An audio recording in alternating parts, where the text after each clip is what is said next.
1960નો બહુ સુંદર પ્રસંગ છે. અમેરિકામાં એલ યુનિવર્સિટીમાં બિઝનેસ મેનેજમેન્ટ ડિપાર્ટમેન્ટમાં છાત્રો વિવિધ પ્રોજેક્ટ બનાવતા હતા. એમાં એક છોકરો હતો, ફ્રેડ સ્મિથ એનું નામ. એણે એક સરસ પ્રોજેક્ટ બનાવ્યો કે રાતોરાત કોઈક વસ્તુની ડિલિવરી જે તે વ્યક્તિ સુધી પહોંચી જાય. રાતોરાત એ વસ્તુની ડિલિવરી થાય એવો પ્રોજેક્ટ પ્રોફેસર સમક્ષ રજૂ કર્યો. પ્રોફેસર કે આવું બને જ નહીં, શક્ય જ નથી, દિવસો લાગે અને ક્યારેક તો મહિના થઈ જાય. પુરાજી થઈ ગયા. એ ફ્રેડ સ્મિથે બનાવેલા પ્રોજેક્ટને સી ગ્રેડ આપ્યો, બી પણ નહીં, એ તો ન જ આપ્યો, સી ગ્રેડ આપ્યો. યુનિવર્સિટી છોડ્યા પછી એ ફ્રેડ સ્મિથે ફેડરલ એક્સપ્રેસના નામે ડિલિવરી કંપની શરૂ કરી, જેનું શોર્ટ ફોર્મ આજે છે ફેડેક્સ. તેની પાસે 691 કાર્ગો પ્લેન છે. 691 કાર્ગો પ્લેન છે. વર્ષે $190 બિલિયન વેપાર કરે છે. દર વર્ષે $10 બિલિયન નફો કરે છે અને 6,50,000 કર્મચારી છે ફેડેક્સ પાસે. 6,50,000 કર્મચારી, $10 બિલિયન નફો કરે છે, પણ એને એના શિક્ષક ઓળખી ન શક્યા. સી ગ્રેડ આપ્યો, રાતોરાત ડિલિવરી ન થઈ શકે. ઓળખો તમે, એનામાં વિશ્વાસ મૂકો. ઘણા વાલી શું કે મારા દીકરા ના ફાવે, એને શાક ખાતા ફાવે, લેતા ન ફાવે, તો શીખવાડો ને થોડું શાક લેતા શીખવાડો. કારણ કે આવનારી શાક લેવા ઘણી વાર નહીં જાય, એને લેવા જવું પડશે. હવે તો બધા વાલીને વિનંતી છે કે તમારા દીકરાને પરણાવવા હોય ને તો થોડા કપડાં ધોતાય શીખવાડજો, થોડી રોટલીઓ કરતાય શીખવાડજો, થોડી રસોઈ કરતાય શીખવાડજો. બધા વાલીની મારી વિનંતી છે. કારણ કે નવી પેઢીમાં તમારા ઘરવાળાએ જે પ્રકારે સહન કર્યું છે એવી બાઈઓ મળશે એવી 100% ગેરંટી નથી. શક્યતા જ નથી, બહુ ઓછી શક્યતા છે. એટલે તમારા દીકરાઓને પૂરેપૂરી તાલીમ આપજો. એને શાક લેતા શીખવાડજો, ક્યાંક રસોઈ કરતા શીખવાડજો, ક્યાંક કચરા પોતાની તાલીમ આપજો. સંતાનોમાં થોડો વિશ્વાસ મૂકજો, શીખી શકે.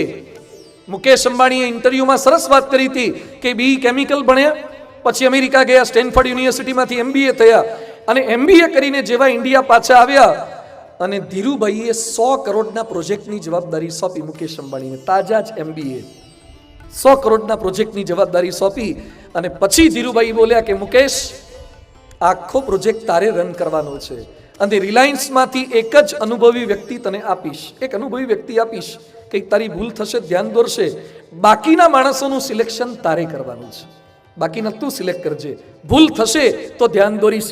મુકેશભાઈ ઇન્ટરવ્યુમાં બોલ્યા હતા, મારા બાપ આટલા મોટા ગજાના બિઝનેસમેન હતા પણ એક તાજા MBA થયેલા છોકરા પર આટલો વિશ્વાસ મૂકી શકતા હતા. થોડોક વિશ્વાસ પણ મૂકજો, શંકા ન રાખતા સતત તને ના ફાવે, તું ના કરી શકે, અમે જૂના જમાનાના છીએ. આપણી મોટી ખામી છે, વિશ્વાસ નથી મૂકી શકતા. આજે BAPS ની સફળતાના મૂળમાં હોય તો પ્રમુખ સ્વામી મહારાજે નાના સંતો ભક્તો પર, કાર્યકર્તા પર મૂકેલો વિશ્વાસ છે. સ્વામીજી 6 ચોપડી ભણેલા હતા અને એક વ્યક્તિ આવો સમાજ કઈ રીતે તૈયાર કરી શકે? ગાંધીનગર અક્ષરધામ અને દિલ્હી અક્ષરધામના નિર્માણમાં જેનો મહત્તમ ફાળો હતો એ છે અમારા સદગુરુ સંત પૂજ્ય ઈશ્વરચરણ સ્વામી. પરમ પૂજ્ય પ્રમુખ સ્વામી મહારાજ એમને દિલ્હી અક્ષરધામના ઉદ્ઘાટન વખતે ભેટીને આશીર્વાદ આપતા હતા. એ પૂજ્ય ઈશ્વરચરણ સ્વામી બોલ્યા કે પ્રમુખ સ્વામીજી મહારાજ એકવાર કામ સોંપે પછી વિશ્વાસ મૂકી દે, સતત પ્રોત્સાહન આપે, ભૂલ થઈ હોય તો એ શબ્દ પણ ન કે, રેમ નજર રાખે, એટલે અમે અક્ષરધામનું નિર્માણ કરી શક્યા.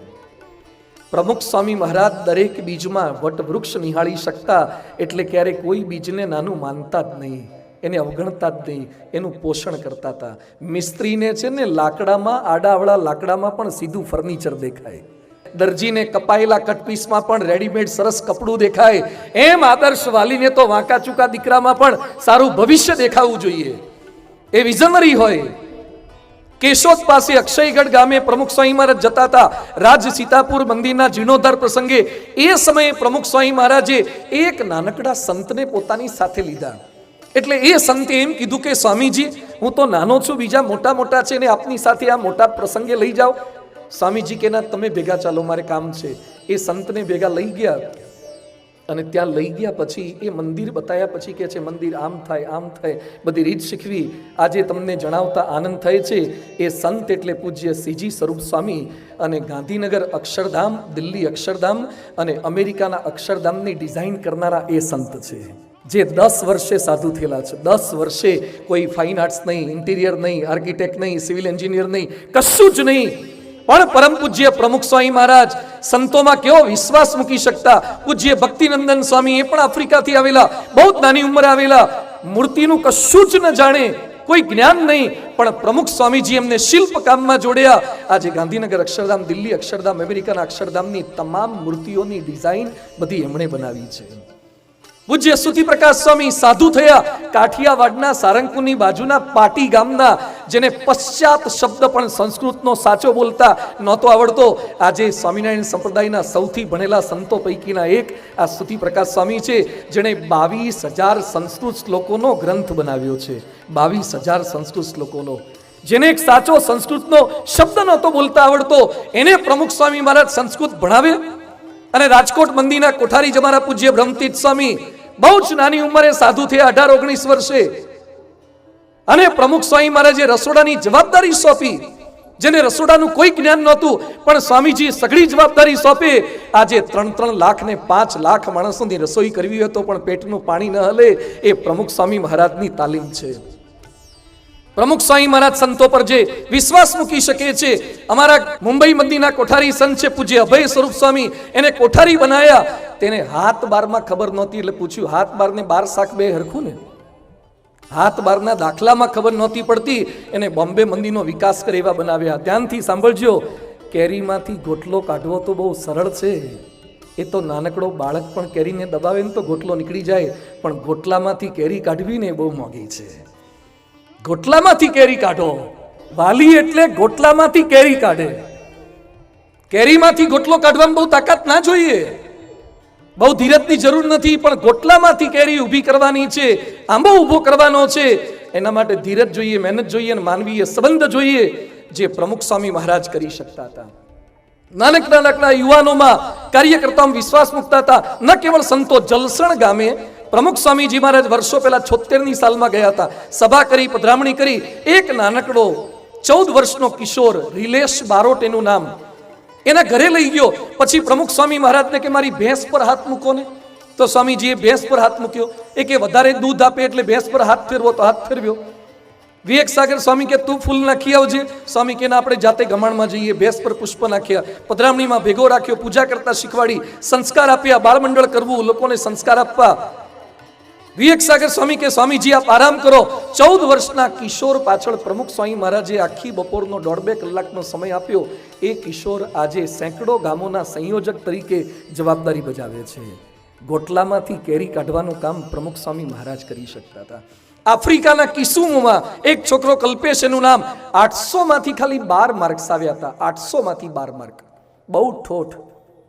શિક્ષકો ના પાડે, વાલીઓ ના પાડે, પ્રમુખ સ્વામી મહારાજ પાસે લઈ આવ્યા. અને પ્રમુખ સ્વામી કે આ તો ડોક્ટર થાય એવો છે, ભણે એવો છે, એટલી પોઝિટિવિટી રેડી. આજે કિસુમોનો એ સારા ડોક્ટર તરીકે ફરજ બજાવે છે. જર્મન કવિ ગેટે બહુ સરસ વાત કરી છે, if you treat a man as he is and he will remain as he is. તમે માણસને એ રીતે તાલીમ આપશો કે જેવો છે એવી તો એવો જ રહેશે, પણ જેવો બનાવવા માંગો છો એવી તાલીમ આપજો. એટલે પ્રમુખ સ્વામી મહારાજે ગાંધીનગર અક્ષરધામમાં બાળકોનો સુવર્ણ જયંતિ મહોત્સવ હતો, ત્યારે કલામ સાહેબ આવ્યા હતા અને સામે 25,000 બાળકોને બાલિકાઓ બેઠા હતા. આખું ફંક્શન પૂરું થયું, હજારો બાળકો બાલિકા હતા અને આરતીનો કાર્યક્રમ હતો. ત્યારે સંતોએ આરતી તૈયાર કરી હતી ને પ્રમુખ સ્વામીજી મહારાજના હાથમાં આરતી આપવાની હતી. સંતોને સંકોચ થતો હતો કે કલામ સાહેબ તો મુસ્લિમ ધર્મને વરેલા છે, એમનામાં કદાચ આરતીની પ્રણાલિકા ન હોય તો આરતી આપવી કે નહીં. સ્વામીજી કે લાવો આરતી આપણે કલામ સાહેબને આપીએ. પ્રમુખ સ્વામીજી આરતી લઈને કલામ સાહેબના હાથમાં આરતીની ડીશ આપી અને પછી પ્રમુખ સ્વામીજી બોલ્યા હતા કે સાહેબ, આપણે સામે બેઠેલા બાળકોની આરતી નથી કરતા, બાળકોના હૃદયમાં રહેલા પરમાત્માની આરતી કરીએ છીએ. બાળકોમાં પરમાત્મા જોવાનું કામ એ કરી શકતા હતા.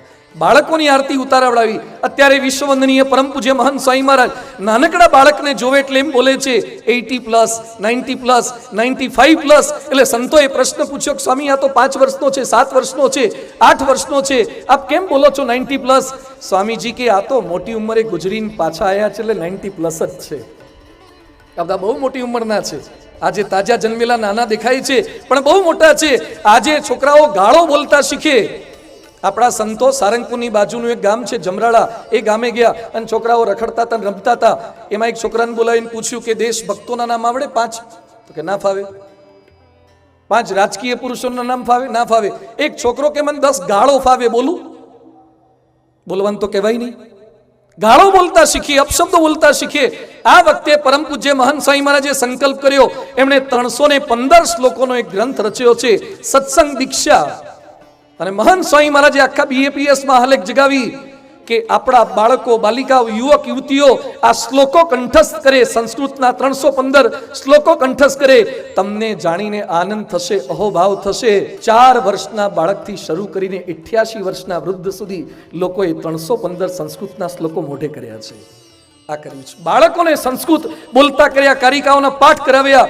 ખેડૂતને એક દાણામાંથી 1000 દાણા કરવાની ક્ષમતા દેખાય, એમ જે વાલી હોય ને એ તો એક જીવમાંથી અનેક જીવને ઊભા કરવાની વાત જોઈ શકે છે. તો ક્ષમતા એની ઓળખજો, એનામાં વિશ્વાસ મૂકજો. અને વારસ સાથે વિમર્શ એટલે સંતાનોને સદવર્તનનું શિક્ષણ આપજો. એક આર્કિટેક્ટ મને મળવા માટે આવ્યા. મને કે સ્વામીજી તકલીફ છે. શું તકલીફ છે? મને કે મારી પત્ની રોજ રાત્રે કોકની સાથે ઓનલાઈન હોય છે. બધું સાંભળીને કહો છો કે જોયું? મને કે છેલ્લા મહિનાથી જોઉં છું. હું સૂઈ જાઉં, પડખું ફેરવતા જાગી જાઉં તો 1:30 થી 2, 2:30 વાગ્યા સુધી ચેટિંગ ચાલુ હોય છે. મને કે મેં ડિટેલ ચેક પણ કરી. તો બધું એકવાર એ કન્ફેસ કરતા હોય, માફી માંગતા હોય તો માફ કરી દો, જતા કરો. આવા નાના કારણસર ને થાય, ભૂલ તો થાય, દરેકની થઈ શકે. મને કે મેં મારી પત્ની આગળ મારી બધી જ તૈયારી બતાવી તો મારી પત્ની મને એવો જવાબ આપે છે કે you are my husband and he is my friend. તમે મારા પતિ છો અને મારો મિત્ર છે. I will keep both. હું બંનેને રાખીશ. એવું તમારા પત્ની શું કરે છે? મને કે રાજકોટની એક સ્કૂલમાં શિક્ષિકા તરીકે સર્વિસ કરે છે. એ શિક્ષિકા બેન છે. બાળકોને શું પાઠ શીખવાડવાના, કઈ તાલીમ આપવાના, કયા પ્રકારના સંતાનોને તમે તૈયાર કરવા માંગો છો? કેવું અધઃ પતન આપણે ચારિત્ર બાબતમાં કરી રહ્યા છીએ. સદવર્તનની તાલીમ આપવાની છે. જન્મથી કોઈ સંસ્કારી નથી હોતું, કોઈ કુસંસ્કારી નથી હોતું. જન્મથી કોઈ સદાચારી નથી હોતું, દુરાચારી નથી હોતું. પણ જેવી તાલીમ આપો એવા તૈયાર થાય છે. ગાંધીજી કહેતા અમારા સંતાનોમાં જે કઈ ખામી છે એ એમ દંપતીની ખામીઓનું પ્રતિબિંબ છે. અમારા સંતાનોમાં જે કઈ ખામી છે એ અમારું જ પ્રતિબિંબ છે. And ounce of practice is more than tons of talks. કલાકો સુધી દીકરાને ભાષણ આપવું એના કરતાં થોડુંક વર્તન કરવું ને એ સારું છે. યાદ્રશમ વપતે બીજમ તાદ્રશમ લભતે ફલમ. જેવું વાવો તેવું પ્રાપ્ત કરો. ગીજુભાઈ બધેકા બાળ કેળવણીકાર હતા. બાળકોની મુછાળીમાં કહેવાતા હતા. એની પાસે વાલી ગયા ને કહે છે અમારા છોકરા અમારું માનતા નથી, તોફાન કરે, મારામારી કરે, ગાળાગાળી કરે. એ સમયે ગીજુભાઈએ વાલીને કીધું તમે એકબીજાનું માનો છો? તો પતિ કે હું માનું છું પણ આ માનતી નથી. પત્ની કે હું માનું છું પણ આ માનતો નથી. ગીજુભાઈ કે બંને એકબીજાને માનવાનું શરૂ કરો તો પેલા બે તમારા બેયનું માનશે. Charity begins at home. કેટલાકના ઘરમાં ભર ઉનાળે પણ અપશબ્દોને આક્ષેપોની વર્ષા ચાલુ હોય, ન્યાય ને અન્યાયના રીસામણાની રકઝક ચાલુ હોય. ઘણાના ઘરમાં ઊંચી છતો, મોંઘી ભીતો, રંગીન કાર્પેટો, ડેકોરેટિવ પીસ ઠેર હોય, પણ શાંતિનું નામો નિશાન નથી હોતું. તો આપણે સદવર્તન એવું થોડું કેળવવાનું છે. ઘરમાં દિવ્યતા આવે છે ભક્તિને સંપ ભાવનાથી. રામાયણના રામમાં સ્વધર્મ હતો, લક્ષ્મણમાં સંયમ હતો, ભરતમાં સમર્પણ હતું ને શત્રુઘ્નમાં શરણાગતિ હતી. એનું કારણ એના ઘરની અંદર વાતાવરણ હતું. તુલસીદાસજી લખે છે વેદ પુરાણ સુનહી મન લાઈ, આપું કઈ અનુજર સમુજાઈ, દેખી ચરિત હર્ષઈ મન રાજા, અનુજ સગાસંગ ભોજન કરહી, માતુ પિતા આજ્ઞા અનુસરહી. રામનો પરિવાર આ હતો. સરદાર વલ્લભભાઈ પટેલ કોર્ટમાં કેસ લડતા હતા. એના વૃદ્ધ માતા સરદાર વલ્લભભાઈ પટેલને મળવા માટે આવ્યા અને વલ્લભભાઈ કેસ લડતા લડતા માતાને વાંકા વળીને પગે લાગ્યા. આજે આપણા ઘરમાં રહેલા વૃદ્ધ મા બાપને આપણે પગે લાગી શકીએ છીએ? Charity begins at home. લોકસેવક વિનોબા ભાવેના માતા પડોશમાં રહેતા એક બાળક, માતા વિનાના બાળક, એને રસોઈ કરીને ખવડાવતા. એટલે દર વખતે એવું કરે કે પહેલા પોતાની રસોઈ કરે અને પછી બાજુવાળા બાળક માટે રોટલી કરે. એટલે વિનોબા ભાવે કીધું માં તું અન્યાય કેમ કરે છે? પેલા મારા માટે રસોઈ કરે છે અને પછી પેલાને પારકો ગણે છે, એની રસોઈ પછી કેમ કરે છે? બેટા આપણી રસોઈ પહેલા એટલે કરું છું ને પછી પેલાની એટલે કરું છું કે એને પછી કરું તો ગરમ ગરમ ખવડાવવા મળે, એટલે એના માટે છેલ્લે રસોઈ કરું છું. વિનોબા ભાવેના મનમાં આજીવન મદદરૂપ થવાના સંસ્કારો એની માએ રેડ્યા હતા. વામન તિલક મહારાષ્ટ્રીયન કવિ થઈ ગયા. એકવાર એની દીકરી શાકભાજી લઈને આવી અને જેટલા રૂપિયા આપ્યા હતા એના કરતા વધારે હળદર, લીલી હળદર લઈને આવી. અને વામન તિલકને ખબર પડી કે મારી દીકરીએ અન્યાયથી વધારે પડતું લીધું છે, ચોરી કરી છે, એટલે નેતરની સોટી લીધી.